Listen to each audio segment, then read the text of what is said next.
ما زال المشاكسة والمخاصمة بين النظام المغربي والنظام الجزائري، وما جاوش الطيارة. جات ولا بالمناسبة جات الطيارة ولا ما جاتش مباشرة وجابت الخطوط المغربية؟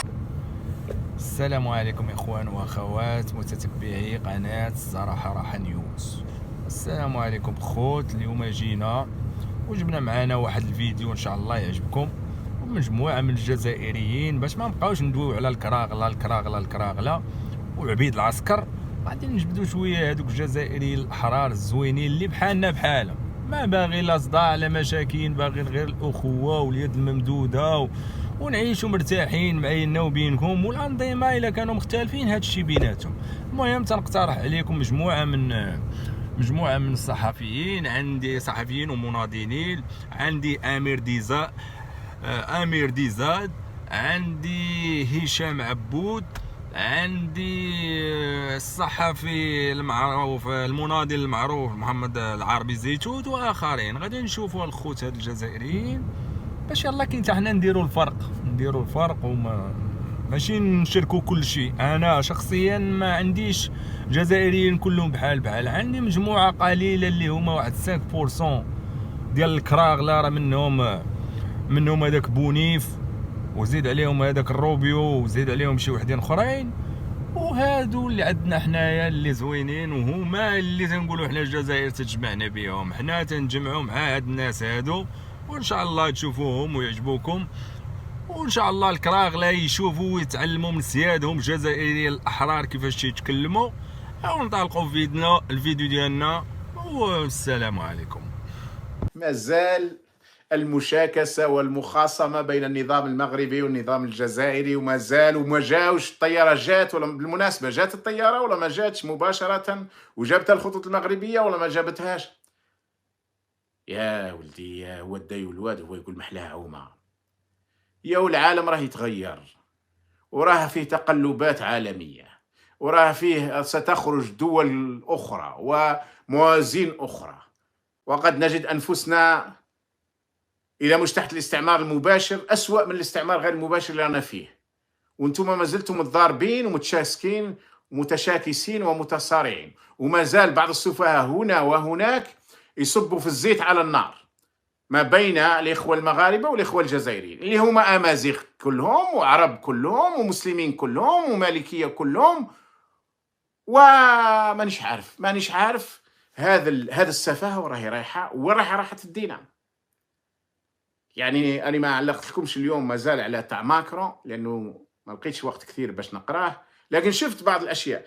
قاعد ماكرون يقول راح نجتهدوا باش ما يصراش خصومات وما نوصلوش، وانا عارف متاكد ان الجزائر والمغرب ما همش قوه غير عقلانيه ومش راح يدخلوا في حرب. تخيلوا ان القوى الاستعماريه السابقه للبلدين تولي هي اللي تحب بين قوسين تحب تصلح بيناتهم. ما هذه السفاهه؟ ما هذه التفاهات؟ ما هذا الضياع؟ كنا نقرا زمان على ماذا حدث في الأندلس قبل 600 و700 و800 سنة مع دول الطوائف، والناس كانت تستغرب كيف كان هؤلاء يتقاتلون وهم شايفين بأن الإسبان والبرتغال وفرنسا بأسماء مختلفة آنذاك كانت تأتي وكانت تدي لهم في أراضيهم، تديهم في أماكنهم ولاياتهم وإماراتهم، وهم كانوا مازالوا متضاربين. نعم، يكاد يتكرر التاريخ مرة أخرى، لكن هذه المرة يتكرر في شكل تراجيدي مؤلم. المنطقة المغاربية كلها يجب أن تتعاون، يجب أن تتضامن. إذا ما توحدتش تتضامن لمواجهة ما هو قادم، راه جاي واحد العفس، جاي واحد الصراع عالمي، راهي الدول الصغيرة والبسيطة هذه تسحق سحقا يعني مش لعب. هناك صراع عالمي يتعاظم ما بين الصين ودول أخرى قد تكون محالفة معها، روسيا إذا نجت من هذه الحرب وغيرها، وما بين أمريكا والغرب وحلفائه وسنطحن طحنا إذا لم تكن لنا القدرة تاع الحد الأدنى تاع الأمن الاجتماعي والأمن الاقتصادي والأمن السياسي والأمن التكنولوجي والأمن العلمي، وليس سفهاء يتشاكسون ويتصارعون، ويدخل الداخلون والذباب المخابراتي فيصبون الزيت على النار على لا شيء. لماذا كلتا الجهتين ما حبوش يلقاو حل لهذه المعضلة التي صمتت لاشان؟ باسكو المغرب ربحوا هذه البطولة مرتين متتاليتين، سي لي ديتونتور دو تروفي. غياب المغرب الآن، حتى وإن برره العديد من الإعلاميين الجزائريين، لكن أظن باللي هذا إخفاق تنظيمي مرة أخرى، لأن السياسة دخلت في الرياضة. السياسة دخلت في الرياضة وصار شيء مكشوف، صار شيء مكشوف. وهذا المسلسل هذا اكتشف أنه في الجزائر صاحب القرار ليس من يدعي أنه رئيس جمهورية. لأنه واش اللي يحصل لما تطرح موضوع مشاركة المغرب، لأن المغرب هو صاحب اللقب، لابد أن يدخل يشارك للدفاع عن لقبه. المغرب كان قدم طلب عن طريق الكونفدرالية لكرة القدم، يقول احنا، لأنه كان ينتظر شيء ما من طرف الجزائري، راسل لكاف قال احنا جيد نشاركوا، مستعدين نشاركوا، ولكن بشرط اننا نجوا بالطائرات ديالنا، بالطائرات تاع الخطوط الملكيه المغربيه. نبدا فيه طماطم، ما كانش رد، ما كانش كذا. الفيدراليه لكره القدم الجزائريه، الفيدراليه ما عندهمش قرار، ما يقدروا يديروا شيء، لان القرار في يدين العسكر. ما يقدروش كي كثروا يراسلوا وزير الشباب والرياضه. وزير الشباب والرياضه لا يجرى على احراج العساكر، لا يجرى على احراج الجنرالات. بقى الموضوع هكذاك مطروح. المنتخب المغربي بقى في انتظار الرد. 48 ساعه من قبل شاف ما جاش رد، قال اوكي ما نشاركوش. دونك قال لهم روحوا تروحوا، ما قالوا نتاسفوا. هذا واش دار. لما جاء رئيس الفيدراليه الدوليه لكره القدم ورئيس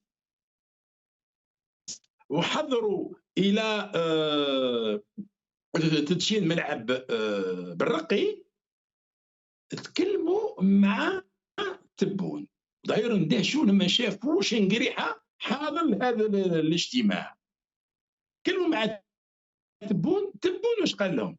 قال لهم لا، ما كان حتى كل مشكل، يجي ونرحبوا بهم كما نرحبوا بكل الفرق المشاركه بهم وكذا.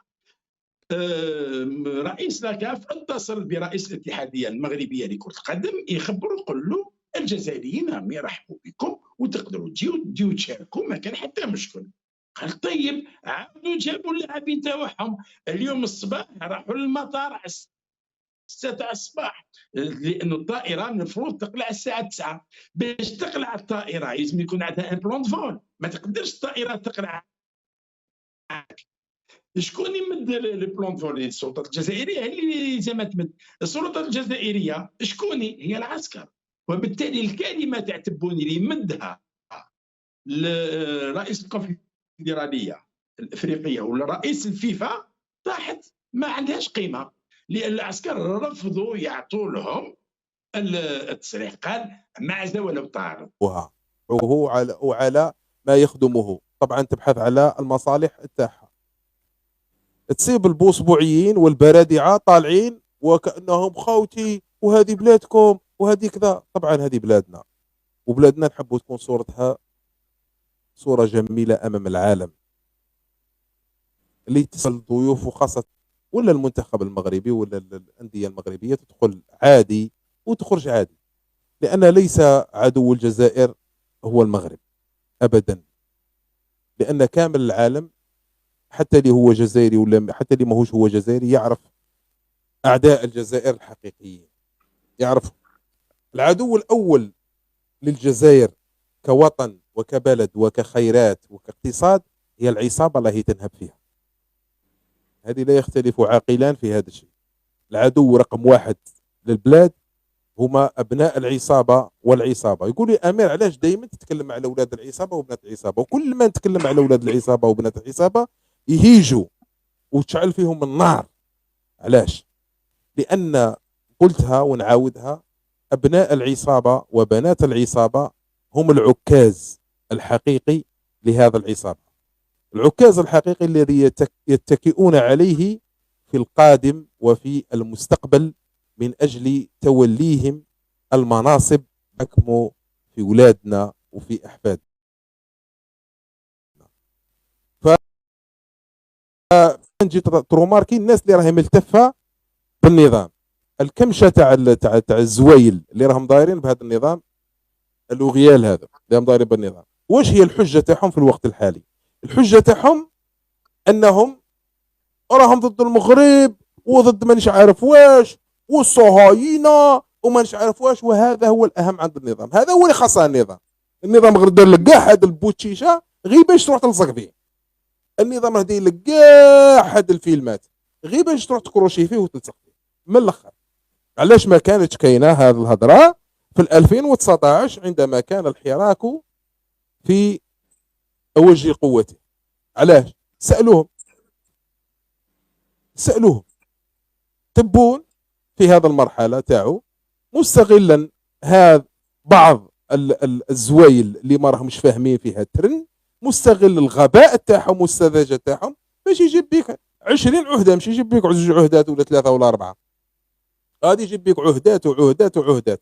ما دامك انت الان نسيت المشكل تاعك الاساسي، ونسيت البروبليم اللي راك عايش فيه، ونسيت الناس اللي تنهب فيك، ونسيت الناس اللي وصلتك تركب في البوطيات، نسيت الطفل اللي في عمره 16 سنه واقل اللي قتلوه عنده 48 ساعه، قتلوه بدم بارد في العاصمه، نسيت الناس اللي قتلوهم في وسط البحر لامارين، نسيت، وبقى المشكل تاعك المغرب، حتى ينسيك في المشاكل الداخليه اللي راك عايشها، حتى ينسيك في الميزيريه اللي راك عايشها، حتى ينسيك في الاموال اللي راهم ينهبوا فيها على مدار 24 ساعه والتي تهرب من المطارات ومن الموانئ والحدود البريه.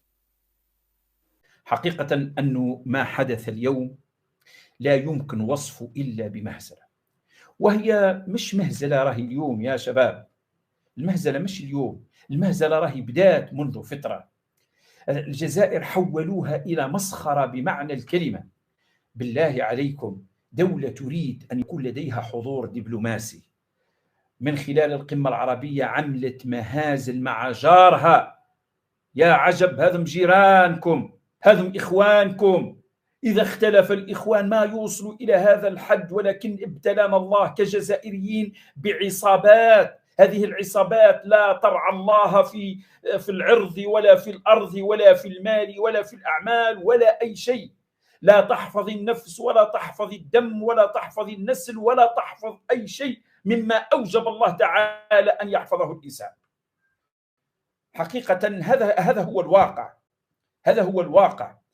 يعني أنت تنظم في بطولة إفريقية، منذ فترة وزير شباب الرياضة طلع قال سنجاوب 24 ساعة. جتني معلومات من مصادر بأن الوزارة وافقت، الاتحاد الرياضي كلهم وافقوا، وحتى مصالح رئاسة الجمهورية وافقوا أن تفتح الأجواء إلى الطائرة المغربية. وحقيقة أنه هذه تكلمت عليها، لكن فيما بعد تدخل العسكر، قالوا لهم بلعوا فامكم، القرار عندنا، الدولة ما هيش دولة مدنية، الدولة عسكرية بامتياز. والدليل ما زالوا ما صوروا الناس غير شنقريحة في غرفة النوم مع تبون يا ناس. يعني يدير اجتماع شفتوا على يمينه من وعلى يساره من في هذه الصورة اللي متداولة اليوم. ماذا يفعل شنقريحة في مناسبة مثل هذه الرياضية؟ لا عنده لا سند قانوني سوى أن هذا الرجل هو واجهة نتاع الجنرالات اللي يحكموا البلد، والجنرالات إذا دخلوا قرية أفسدوها، وإذا دخلوا مدينة خربوها، وإذا دخلوا على مال نهبوه. هذا هو الواقع وهذه هي الحقيقة. يعني المعلومات نتاعي قلتها لكم بأنه وافق، وبعد ذلك قلت لكم بأنه كاين هناك اضطراب، دخلت أطراف أخرى وتتمثل في المؤسسة العسكرية، لأنه ما يتعلق بالمغرب راه يدار عسكريا يا ناس. ما كانش أزمة دبلوماسية، ما عندناش خلاف سياسي، ما عندنا حتى شيء مع المغرب سوى أزمة عسكرية يديرها العسكر، والسبب كلها من أجل أولئك الشرذمة من المرتزقة اللي مسمينهم البوليساريو ويربوا فيهم في الجزائر. خلاص مللنا من هذا الموضوع. هؤلاء المرتزقة اللي عايشين على ظهر البلد، والجزائر الآن تدفع في الثمن غالي بسبب هؤلاء، وهم عايشين يخلصوا بالملايين على حساب الخزينة العمومية، ويصيروا حتى يهددوا في الجزائريين. خلاص قريب نصف قرن وهؤلاء قضيتهم صارت عبء على الجزائر. خلاص آن الأوان أن ترفع الجزائر يدها على هؤلاء. الى هنا ناتي لنهايه هذا الفيديو. هذا الفيديو موجه لهذوك الكراغيله عبيد العسكر، دوك اللي ما تيخافوش الله. ونقول لكم دوك التعليقات اللي هذا راه ما تيغيروا فيه والو. انا والجزائريين الاحرار راني خوت، واخا تيجي شي مغربي يقول لي لا غادي نقول ليه لا، راه كاينه شي حاجه، كاينين ناس زوينين تيبغيو لينا الخير في الجزائر. والكراغله والعسكر وعبيد العسكر هادو لا علاقه، وهادو هما الخطر العظيم. والسلام عليكم ورحمه الله تعالى وبركاته.